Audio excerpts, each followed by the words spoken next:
പാലക്കാട് ജില്ലയിൽ വരുന്നതിന് മുന്നേ എനിക്ക് അങ്ങനെ ഉണ്ടായിരുന്നില്ല. കാരണം ഞാൻ ഏത് ജില്ലയിലേക്കാണ് പോകുന്നതെന്നുള്ളത് വളരെ അൺസർട്ടൺ ആയിട്ടുള്ള ഒരു കാര്യമായിരുന്നു. നമുക്ക് പൊതുവെ ജില്ലാ കളക്ടർമാരുടെ പോസ്റ്റിംഗ് അങ്ങനെയാണ് വരിക. പെട്ടെന്ന് ഒരു ദിവസം നമ്മൾ അറിയുകയാണ് ചെയ്യുന്നത്.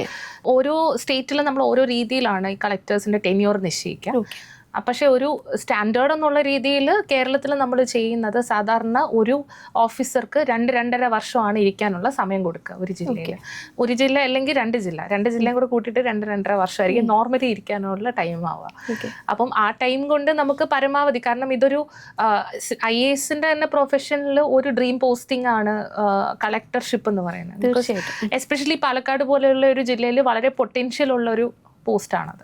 അപ്പം അതുകൊണ്ട് തന്നെ നല്ല രീതിയിൽ അതിനെ ചെയ്ത് അവസാനിപ്പിക്കണം എന്നുള്ളതാണ് എല്ലാവരുടെയും ആഗ്രഹം.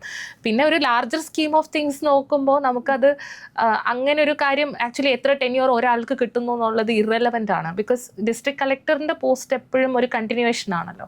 ഞാൻ പോയി കഴിഞ്ഞാൽ വേറൊരാൾ വരും. ബട്ട് വാട്ട് എവർ ബീറ്റ് ആ സിസ്റ്റം കണ്ടിന്യൂസ് ആയിട്ട് പോകണം. ഗവർണൻസ് പ്രോസസ് എന്നെയോ അല്ലെങ്കിൽ ഒരു വ്യക്തിയെയോ ഡിപ്പെൻഡ് ചെയ്തിരിക്കുന്നത് ആവരുത് എന്നുള്ളതാണ്.